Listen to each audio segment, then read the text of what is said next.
दोस्तों ये है दमोह जिला जो मध्य प्रदेश के बुंदेलखंड क्षेत्र का एक ऐतिहासिक और सांस्कृतिक रूप से समृद्ध जिला है।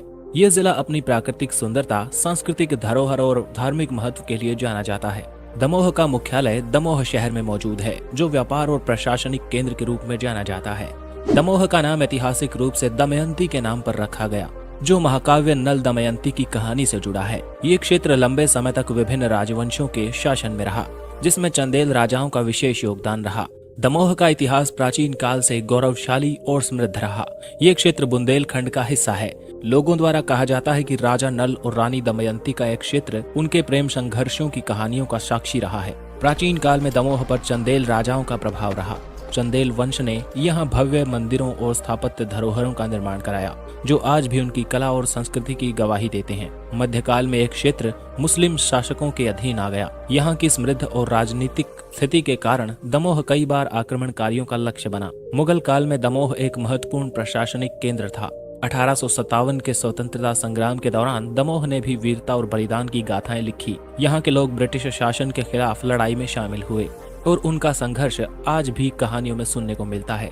दमोह जिले की जनसांख्यिकी की बात की जाए तो 2011 की जनगणना के अनुसार जिले की कुल जनसंख्या लगभग 12 लाख है। ये जनसंख्या मुख्य रूप से ग्रामीण है, क्योंकि जिले की 80% आबादी गाँव में रहती है। लिंगानुपात जिले में 910 महिलाएं प्रति 1000 पुरुष है, जो राष्ट्रीय औसत से कम है। जिले की साक्षरता दर लगभग 70% है। दमोह की आबादी मुख्य रूप से हिंदू है, लेकिन यहाँ मुस्लिम, जैन और अन्य धर्मों के लोग भी प्यार प्रेम से रहते हैं। जैन धर्म विशेष रूप से इस क्षेत्र में प्रभावशाली रहा है, क्योंकि दमोह जैन तीर्थ स्थल कुंडलपुर के लिए प्रसिद्ध है। दमोह जिले की अर्थव्यवस्था मुख्य रूप से कृषि पर आधारित है। यहाँ की अधिकांश आबादी अपनी आजीविका के लिए खेती पर निर्भर है। यहाँ पर गेहूं, चना, सोयाबीन और मसूर काफी मात्रा में उगाई जाती हैं। जिले की उपजाऊ भूमि और सिंचाई की बेहतर व्यवस्थाएं इसे कृषि उत्पादन के लिए काफी महत्वपूर्ण जगह बनाते हैं। सिंचाई के लिए छोटी नदियां, जलाशय और कुंडलपुर जैसे जल स्रोत महत्वपूर्ण भूमिका निभाते हैं। पशुपालन यहाँ के ग्रामीण जीवन का एक अभिन्न हिस्सा है। लोग गाय, भैंस और बकरियों का पालन करते हैं,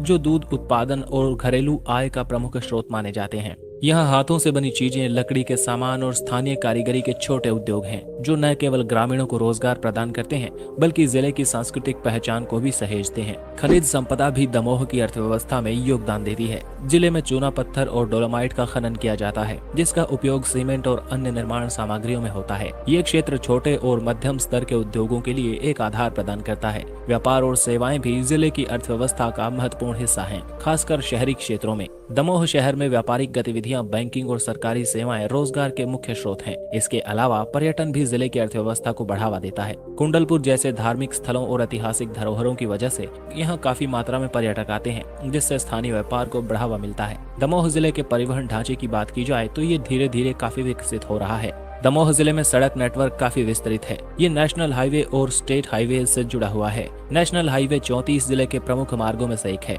जो इसे जबलपुर, सागर और अन्य महत्वपूर्ण शहरों से जोड़ता है। जिले के अंदर और बाहर बस सेवाएं व्यापक रूप से उपलब्ध हैं, जो लोकल और इंटरस्टेट ट्रैवल के लिए काफी सुविधा देती हैं। दमोह रेलवे स्टेशन पश्चिमी मध्य रेलवे के अंडर आता है और ये एक महत्वपूर्ण रेलवे जंक्शन है। ये जिले को जबलपुर, भोपाल, सागर और कटनी जैसे प्रमुख शहरों से जोड़ता है। रेल मार्ग न केवल यात्रियों के लिए उपयोगी है, बल्कि माल ढुलाई के लिए भी काम आता है। दमोह में फिलहाल कोई हवाई अड्डा नहीं है। यहाँ का करीबी हवाई अड्डा जबलपुर का डुमना एयरपोर्ट है, जो दमोह से लगभग 100 किलोमीटर की दूरी पर मौजूद है। वहाँ से डोमेस्टिक फ्लाइट्स लेकर देश के अन्य हिस्सों तक जाया जा सकता है। दोस्तों, कैसा लगा ये वीडियो कमेंट करके जरूर बताएं।